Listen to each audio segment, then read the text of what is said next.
Je vous salue tous dans le nom puissant de Jésus-Christ. C'est moi, le pasteur Christian Kissanura.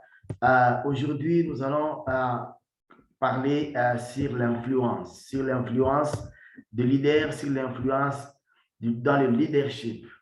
Nous allons parler du thème spécifiquement qui dit que l'influence comme force positive ou négative d'un leader. Ce qui montre quelqu'un qui est un leader, comme je l'avais dit, je l'avais dit la fois passée, que chacun a un degré de leadership. Alors, le leadership se manifeste par l'influence. Ça veut dire quoi? Ça veut dire que chaque personne a un degré d'influence. Vous allez constater chez les petits-enfants, tu peux avoir 3, 4, 5 enfants et l'influence de chacun sur les autres se manifeste dès les bas âges. À partir de quelques mois, une année, 2 ans, 3 ans, tu vas voir différents comportements.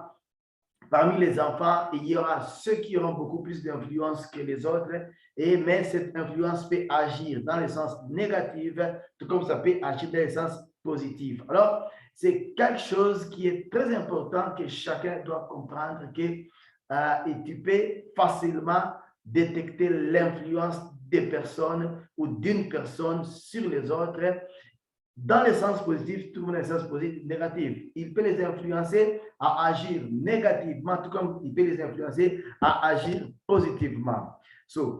Dans la Bible, nous allons parler de l'histoire de Jacob. L'histoire de Jacob, si nous lisons à partir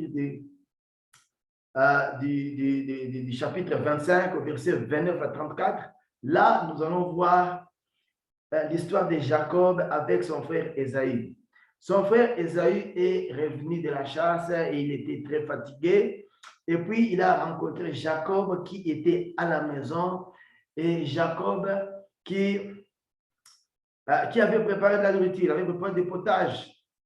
Et then, Ésaü a demandé à Jacob ce potage. Jacob a usé de son influence, a utilisé son influence pour à partir de son potage, de son simple potage, le retirer, le dérober de son droit d'aînesse. Ésaü, lui, il ne comprenait pas qu'est-ce que Jacob visait. Alors, il y a des fois l'influence agit dans le négatif. Elle est utilisée dans le sens négatif. Alors, ici, nous allons voir Jacob qui est en train de prendre les droits d'aînesse d'Ésaü juste en utilisant un plat de potage. Alléluia. Alors, nous allons dans le verset 27. Verset 27, chapitre 27, à partir du premier verset au verset 30, nous allons voir l'influence des femmes de Jacob, Léa et Rachel. Rachel était stérile, Léa faisait des enfants. Alors, Léa est arrivée avec 6 enfants, tandis que Rachel n'avait pas d'enfants jusque-là. Rachel a usé de son influence, elle a usé de son influence jusqu'à faire marier sa maîtresse, à Jacob. Jacob est tombé sur l'influence de Rachel et a fait 2 enfants à la servante de Rachel. Et de même, Léa aussi a fait, sous l'influence, a fait marier sa maîtresse qui a fait aussi 2 enfants à Jacob. Ça veut dire quoi? Jacob est tombé sous l'influence de ses épouses et qu'est-ce qu'il a fait?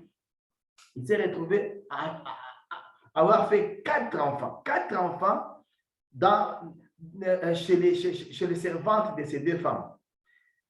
Chez la servante de Léa, il a fait 2 enfants. Chez la servante de Rachel, il a fait 2 enfants. Sous l'influence. Nous sommes en train de parler de l'influence. L'influence a ses caractéristiques. Quelqu'un qui veut agir, qui veut utiliser l'influence, premièrement, il peut utiliser la force physique. Donc, la force physique, ce n'est pas tout simplement la force physique, même la beauté est une force physique. C'est la force physique.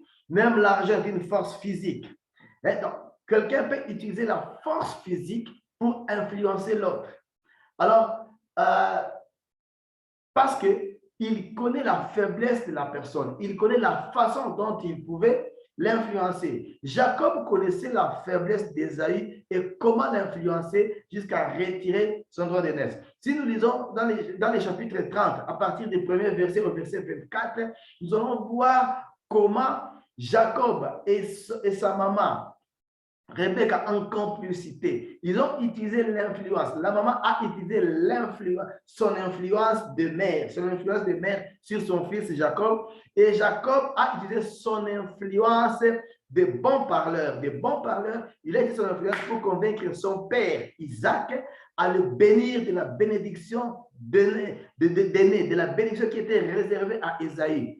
Vous connaissez l'histoire. Alors, quand quelqu'un veut influencer l'autre, il connaît où toucher. Qu'est-ce qu'il peut utiliser comme force, comme outil d'influence? Le premier outil d'influence, nous parlons, c'est l'influence de la force. La force peut être l'argent, la force peut être la beauté, la force peut être la force comme arme, comme force physique.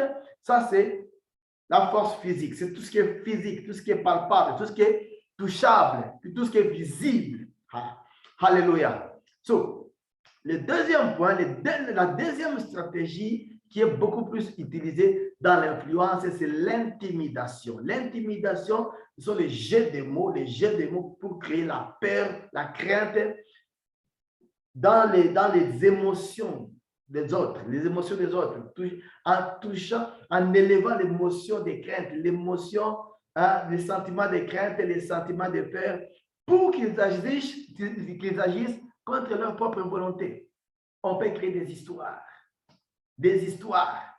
qui vont leur créer la peur, afin qu'ils agissent selon notre propre volonté ou bien contre leur propre volonté. Ça, c'est l'intimidation. L'influence, c'est l'influence. Alléluia.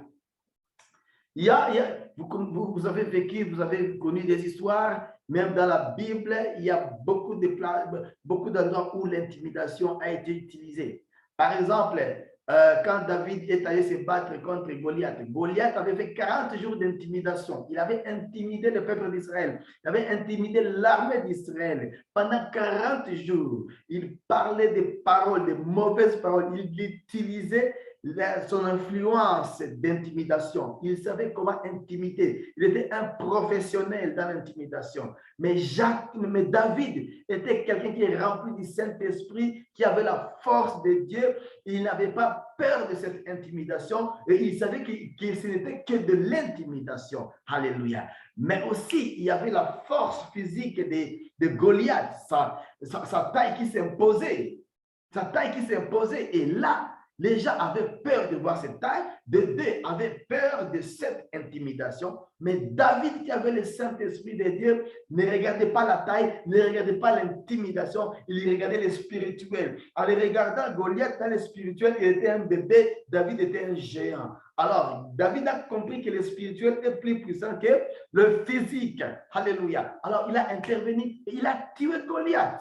Pourquoi? Il savait lire l'influence. Gloire au Seigneur, gloire à Jésus. Les enfants de Dieu qui ont le Saint-Esprit de Dieu, c'est l'influence du Saint-Esprit qui agit beaucoup plus en eux. Ils ne tombent pas de l'influence facilement des autres. Pourquoi? Parce qu'ils sont beaucoup plus dirigés par le Saint-Esprit. C'est pour ça, chers frères et sœurs, tu as besoin de Jésus-Christ pour que l'influence de Jésus-Christ te couvre, te remplisse, son autorité soit avec toi. Et même si tu vas être humble comme un agneau, tu ne seras pas intimidé. Alléluia. Tu ne seras pas facilement influencé. Gloire au Seigneur. La troisième stratégie qui est utilisée, c'est la manipulation. La manipulation. Dans le mot manipulation, il y a la main. La manipulation. Donc, on utilise tout en... Dans l'intimidation, on joue dans tes émotions. On utilise tes émotions, tes sentiments. Mais dans la manipulation, on utilise tes pensées. On te fait réfléchir, Tu te réfléchis dans le sens où la personne qui t'influence veut que tu réfléchisses. S'il veut que tu réfléchisses sur l'agriculture, il te manipule en te parlant sur l'agriculture et puis tu vas te retrouver en train d'agir. Alors, c'est pour cela, chers frères et sœurs, nous devons connaître ce que le Seigneur parle de nous, ce que le Seigneur veut de nous, ce que le Seigneur parle de nous, là où il nous dirige, pour qu'il ne soit pas facile, qu'on ne soit pas facilement manipulé. Alléluia. Donc, pour qu'on détecte celui qui veut te manipuler. Gloire au Seigneur, gloire à Jésus. Il faut qu'on comprenne ce que le Seigneur parle de toi. Pour que tu marches avec le Seigneur. Parce que le diable, ce qu'il fait, il manipule ceux qui ne croient pas au Seigneur, ceux qui n'écoutent pas la voix du Seigneur, ceux qui ne savent pas ce que le Seigneur parle d'eux. Alléluia. Tu vas faire 30 ans, 40 ans, 20 ans, 10 ans, et la vie ne change pas. La vie ne change pas. La vie ne change pas. Pourquoi? Parce que tu ne sais pas ce que le Seigneur parle de toi. Alors, la quatrième stratégie qui est beaucoup plus utilisée, par exemple, dans la manipulation, il y a des gens qui peuvent parler bien de toi, des fois. Il y a des fois, les gens peuvent te montrer des avantages. Là où il y a des avantages, qu'est-ce que tu peux faire de bien, tu es capable de faire ceci, tu es à mesure de faire ceci, tu es fort pour faire ceci, tu es intelligent pour faire ceci. Et là, quand ils vont te manipuler, ils vont facilement amener tes idées à penser en dehors de l'important, en dehors de ce qui est nécessaire. Pourquoi? Parce qu'ils savent comment te faire changer d'idée, te faire changer de pensée. Et là, tu vas te retrouver en train de prendre des décisions dont tu seras plus tard victime. Alors, il y a l'échange. C'est la quatrième stratégie. C'est l'échange. Les gens qui sont forts dans l'influence, qui savent influencer, te montrent les avantages, te montrent ton intérêt, te montrent comment tu vas gagner, te montrent ceci et cela, cela. Mais ils ne te montrent pas ce qu'eux vont gagner.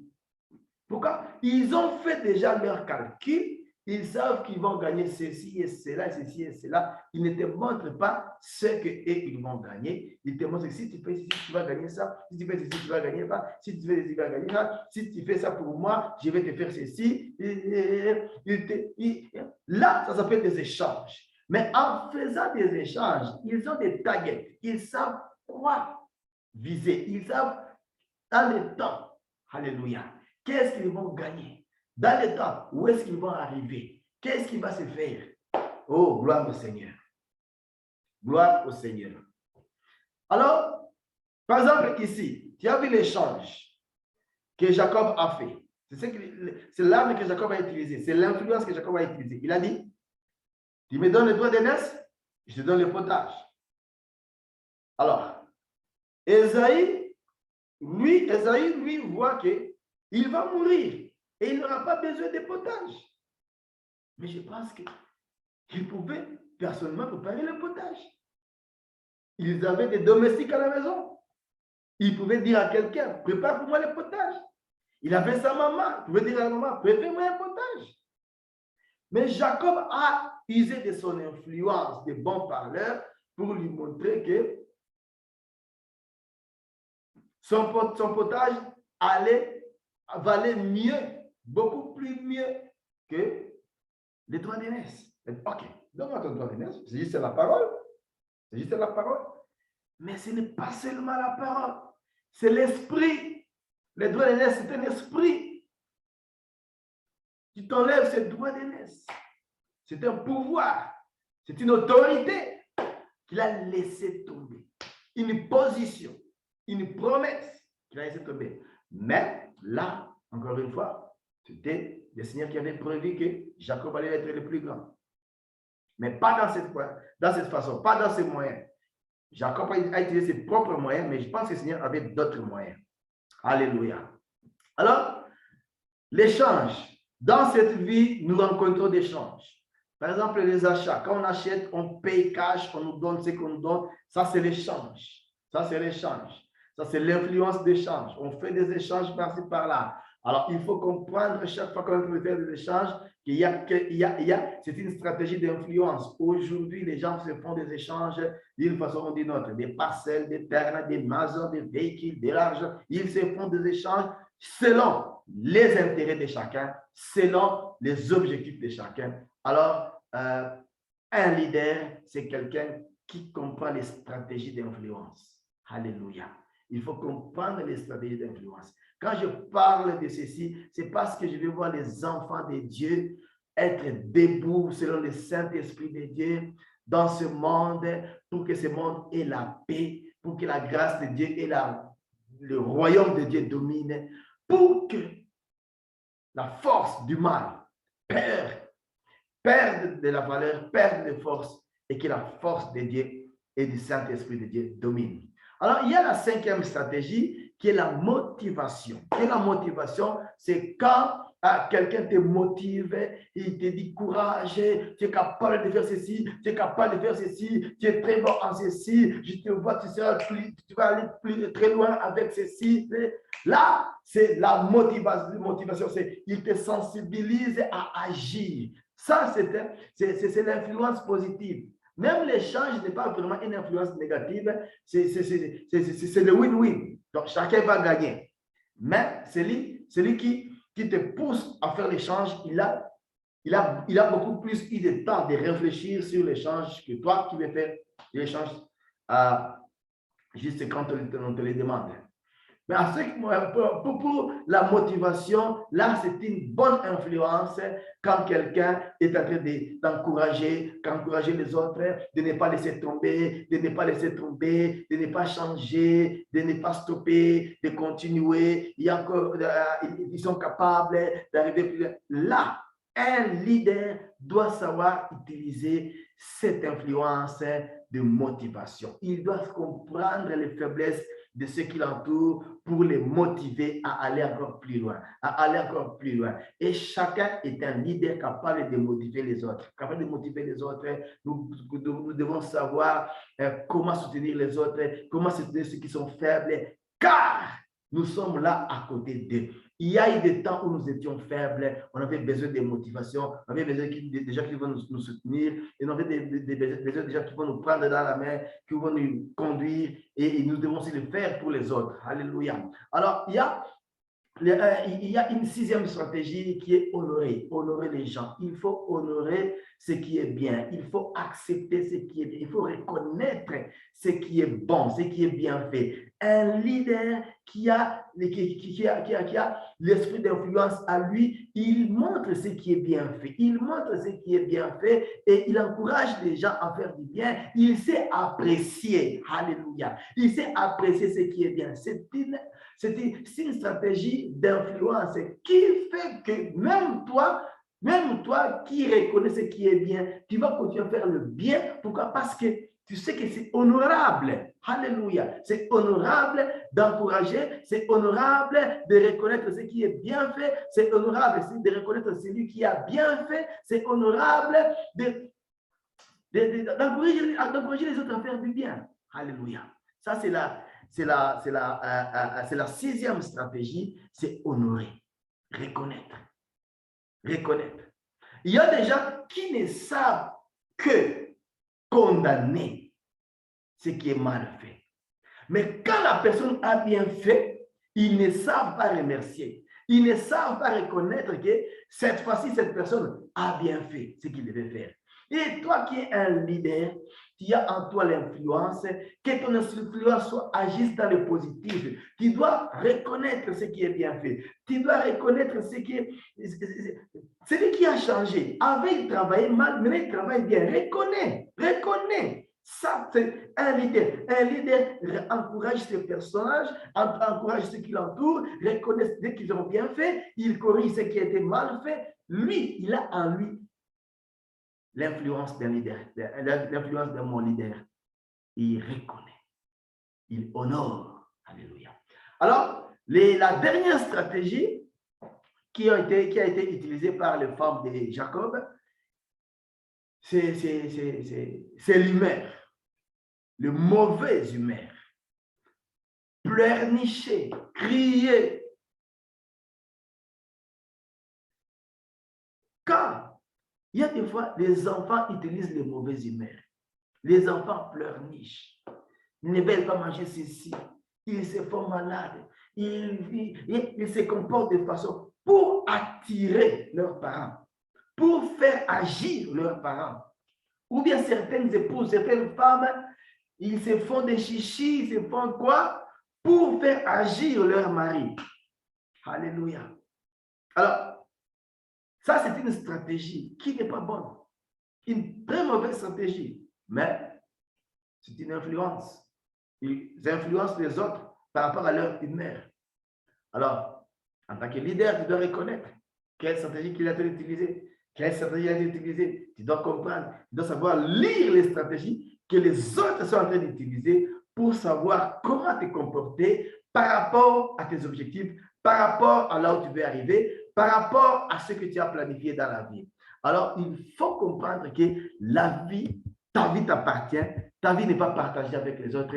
Tu es le seul à mener ta vie et tu dois la mener dans les biens. Tu dois arriver là où tu veux arriver pour que tu accomplisses ce que tu dois accomplir. Que Dieu vous bénisse. Je vous aime beaucoup et à la prochaine. Seigneur, reçois l'honneur et la gloire pour ce moment. Apprends-nous à avoir une influence positive dans notre entourage. Apprends-nous à avoir une influence qui agisse dans le positif pour que nous faisions descendre le royaume de Dieu partout où nous arrivons. Dans le nom de Jésus, nous avons ainsi prié. Amen. Que Dieu vous bénisse. Et à la prochaine. Bye bye. À jeudi prochain. Mes messages sortent toujours les jeudis et les dimanches. Que Dieu vous bénisse. Bye bye.